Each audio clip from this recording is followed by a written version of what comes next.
అమెరికాలో తయారయ్యేటువంటి ఆ ఫోన్లకు ఎటువంటి ట్యాక్స్ లేదు. కానీ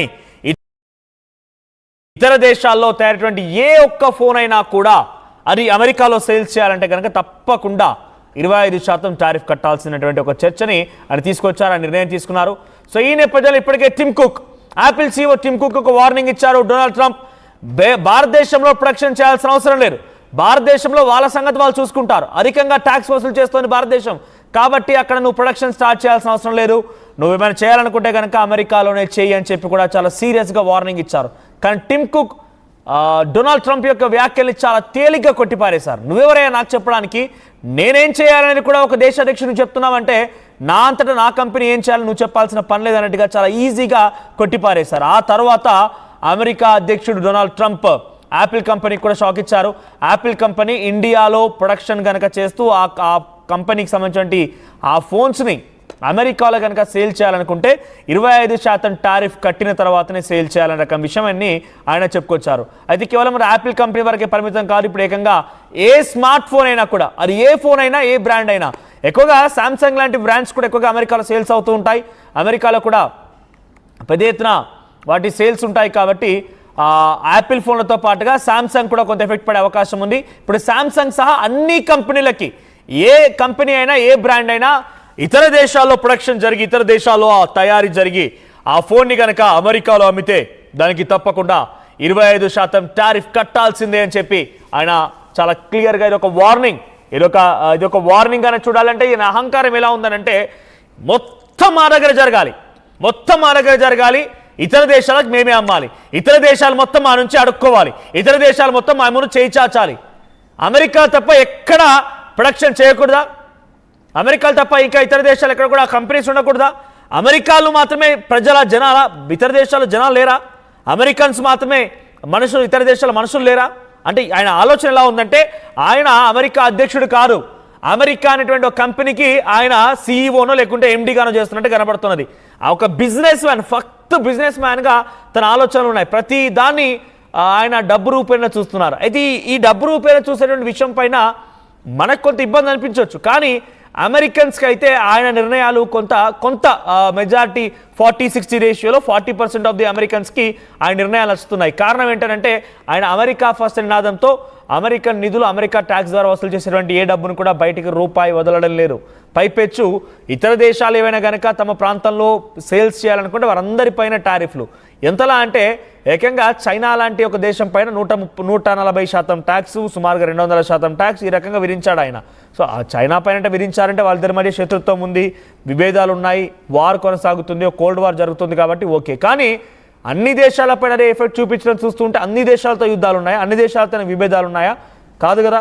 సో ఇప్పుడైతే ప్రస్తుతానికి ఆయన ఎటువంటి స్మార్ట్ ఫోన్ అయినా అమెరికాలో కాకుండా ఏ ఇతర దేశాల్లో ప్రొడక్షన్ జరిగినా, తయారీ జరిగినా దాన్ని తిరిగి తీసుకువచ్చి అమెరికాలో సేల్ చేయాలంటే తప్పనిసరిగా 25% టారిఫ్ కట్టాల్సిందే అని నిర్ణయం తీసుకున్నారు ఆయన. మా ప్రతినిధి రామ్దాస్ అందుబాటులో ఉన్నారు. రామ్దాస్, సో మరొకసారి ఆయన బిజినెస్ రూల్ని ప్రకటించారు. డొనాల్డ్ ట్రంప్ ఒక బిజినెస్ మ్యాన్గా కనిపిస్తున్నారు, బిజినెస్ రూల్స్ని, బిజినెస్ సంబంధించినటువంటి ఒక ట్రిక్స్ని ప్లే చేస్తున్నారు. మరోసారి ఇతర ఫోన్ బ్రాండ్ల పైన కూడా ఇదే రకం నిర్ణయం తీసుకుంటే ఏకంగా ఇతర దేశాల్లో తయారయ్యేటువంటి ప్రతి ఫోన్ బ్రాండ్ పైన 25% టారిఫ్. ఎలా చూడాలి దీన్ని? అంటే డొనాల్డ్ ట్రంప్ యాపిల్ మాత్రమే కాదు, అమెరికా వెలుపల తయారయ్యే అన్ని స్మార్ట్ ఫోన్ల పైన కూడా 25% దిగుమతి పన్ను విధిస్తామంటూ బెదిరిస్తున్న పరిస్థితి కనబడుతుంది. ప్రధానంగా అంటే ట్రంప్ ఓవల్ ఆఫీస్ లో మాట్లాడుతూ ఇది కేవలం యాపిల్ మాత్రమే వర్తించదు, ఈవెన్ శాంసంగ్ అయినా సరే, ఈ కంపెనీలు ఏవైనా సరే అన్నిటికీ వర్తిస్తాయంటూ బెదిరింపు ధోరణిలో మాట్లాడుతున్న పరిస్థితి. అంటే ఒకటే చెప్తున్నారు ట్రంప్, అన్ని కంపెనీలు కూడా అమెరికాలోనే ప్రొడక్షన్ యూనిట్లు పెట్టాలంటూ ట్రంప్ వాదిస్తున్న పరిస్థితి. అంటే దేశం వెలుపల తయారయ్యే అన్ని స్మార్ట్ ఫోన్లు ఇప్పటికైతే యాపిల్, శాంసంగ్ పరికరాలు ఇవన్నీ కూడా బయటనే అవుతున్నాయి. శాంసంగ్ వచ్చేసి సౌత్ కొరియాలో అవుతుంది, యాపిల్ వచ్చేసి మొన్నటి వరకు చైనాలో అవుతుంది, ఇప్పుడు ఇండియాలో ప్రొడక్షన్ కూడా స్టార్ట్ చేసింది. దాదాపు ఇండియాలో టాటా గ్రూప్ తో అలాగే ఫాక్స్కాన్ తో కలిసి దాదాపు ఇప్పటికే 60% అబౌవ్ ప్రొడక్షన్ పెంచిన పరిస్థితి కనబడుతుంది. కానీ ఇప్పుడు ట్రంప్ చేస్తున్న బెదిరింపుల నేపథ్యంలో ఇది ఇంకా ఎక్కువ అంటే ఎలాంటి పరిస్థితి దారితీస్తుంది అనేది, శాంసంగ్ ఉత్పత్తి మీద ఎలాంటి ప్రభావం పడుతుంది అనేది తెలియాల్సి ఉంది. ఎందుకంటే ఇక్కడ ట్రంప్ ఒకటి చెప్తున్నాడు, అంటే వాళ్ళు ఇక్కడ తమ ప్లాంట్ ను నిర్మించినప్పుడు ఎటువంటి సుంకం ఉండదని ట్రంప్ ఓవల్ ఆఫీస్ అయితే చెప్తోంది. మొన్న తెలిసింది, శుక్రవారం రోజు మొన్న సోషల్ ట్రూత్ లో ఆయన ఆల్రెడీ యాపిల్ సీఈఓకి నేను ఇప్పటికే చెప్పాను పద్ధతి మార్చుకోవాలంటూ బెదిరింపు ధోరణిలో మాట్లాడిన పరిస్థితి. ఇప్పుడు తాజాగా ఈ శాంసంగ్ వంతు వచ్చింది. అంటే ఇప్పుడు కనీసం 25% సుంకం అంటే జనరల్ గా ఏం జరుగుతుందంటే అమెరికాలో యూనిట్లు పెట్టాలంటే కనుక చాలా ఖచ్చితమైన ఇబ్బందులు ఉంటాయి. ఎందుకంటే యాపిల్ ఒకటే కాదు, అమెరికాకు తయారీ తీసుకురావాలనే ఒత్తిడి ట్రంప్ కేవలం ఈ స్మార్ట్ ఫోన్లే కాదు, కార్ల కంపెనీల మీద కూడా పెడుతున్నాడు. కార్ల కంపెనీలు, ఔషధ తయారీదారులు, అలాగే చిప్స్ తయారైతే కదా, చిప్స్ ఉత్పత్తిదారులు, ఇలా అనేక ప్రధాన కంపెనీలు టార్గెట్ చేసుకున్నాడు. ఈవెన్ వాల్మార్ట్ పరిస్థితి కూడా అంతే. ఇవాళ కేవలం యాపిల్ అని కాదు, Walmart, Samsung, Apple, chip companies, కార్లు, ఒక జనరల్ మోటార్స్ తప్ప మిగతా అన్ని కూడా దాదాపుగా బయటే తయారవుతాయి కార్లు కూడా. ఈవెన్ వాటి పరిస్థితి కూడా అంతే, వాటన్నిటి మీద కూడా భారీగా సుంకాలు విధిస్తున్న పరిస్థితి. సో ఆ రకంగా ఇప్పుడు కానీ స్మార్ట్ ఫోన్ విషయానికి వస్తే మాత్రం అమెరికాకు తరలించడం అనేది చాలా ఖరీదైన విషయం. ఎందుకంటే అక్కడ ఆ దేశంలో ప్రస్తుతం పెద్ద ఎత్తున స్మార్ట్ ఫోన్ ఫ్యాక్టరీలు లేవు. కానీ ఇప్పుడు కొత్తగా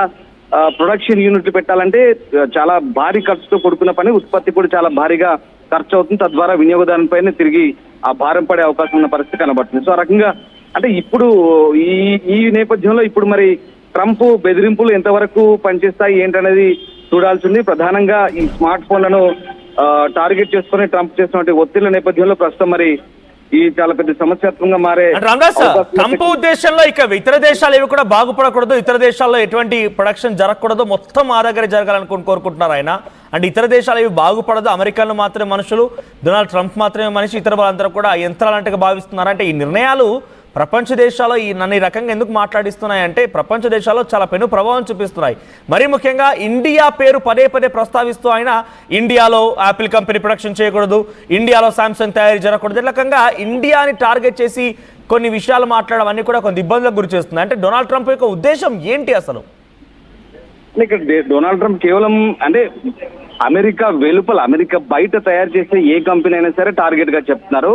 అది ఇండియాలో తయారు కావచ్చు, ఇంకెక్కడైనా కావచ్చు. సో ఏదైనా సరే ఇక్కడికి వచ్చేసరికి మాత్రం 25% దిగుమతి సంఖ్యం ఉంటుంది అని చెప్తున్న పరిస్థితి కనబడుతుంది. అంటే ప్రధానంగా ఇక్కడ ఆ ఎఫెక్ట్ మన మీదే పడుతుంది. ఎందుకంటే యాపిల్ తన ప్లానింగ్ ఎక్కువగా అంటే ఇక్కడే పెట్టుబడి ప్రణాళికలన్నీ కూడా కేవలం ఇండియాలోనే పెట్టుకున్న పరిస్థితి కనబడుతుంది. ఇందాక చెప్పిన కొన్ని కంపెనీలతో అసోసియేట్ అయి దాదాపుగా 3 యూనిట్లో ఇప్పటికే ప్రొడక్షన్ స్టార్ట్ చేసిన పరిస్థితి కనబడుతుంది. సో తద్వారా అంటే భారతదేశంలో తయారైనటువంటి ఉత్పత్తి ప్లాంట్ల నుంచి ఎక్కువ శాతం అమెరికాలో వెళ్తాయి. అండ్ ఇంకొక విషయం ఏంటంటే 80% అమెరికన్స్ అంతా కూడా ఈ యాపిల్ ఫోన్సే వాడుతుంటారు. తర్వాత నెక్స్ట్ వచ్చేసి శాంసంగ్ కూడా యాపిల్ కు పోటీగా తయారవుతుంది. వాస్తవానికి యాపిల్, శాంసంగ్ అనేది ఈ రెండు కూడా ప్రత్యర్థులు వాస్తవానికి. కానీ ఇప్పుడు ఈ రెండు కూడా ఒకే రకమైనటువంటి ఇబ్బందులు ఎదుర్కొనే పరిస్థితి వచ్చింది ట్రంప్ వైఖరి వల్ల. ప్రస్తుతం ఉన్నటువంటి ఈ 25% ఏదైతే ఉందో దాని ద్వారా ఇప్పుడు చాలా అంటే ప్రధానంగా అక్కడ ఉన్నటువంటి కన్స్యూమర్ కి ఎట్టొచ్చి మళ్ళీ ఇబ్బంది కలిగే పరిస్థితి మాట్లాడుతుంది. సో ట్రంప్ వైఖరిలో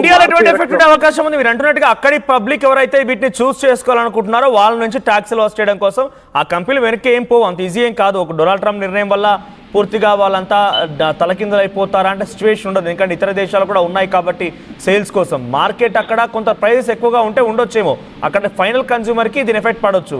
కానీ మన దేశం ఎటువంటి ఎఫెక్ట్ ఉండొచ్చు ఈ నిర్ణయాలపైన? మన దేశంలో కొంత టారిఫ్లు అంటే వీళ్ళ విషయంలో అంటే అమెరికా తీసుకున్న నిర్ణయాల ప్రకారంగా మన దేశం తీసుకోవచ్చా? అలా లేకపోయినప్పటికీ మన దేశంలో ఆ ఫోన్ల ధరలు కొంత తగ్గొచ్చు అంటారా?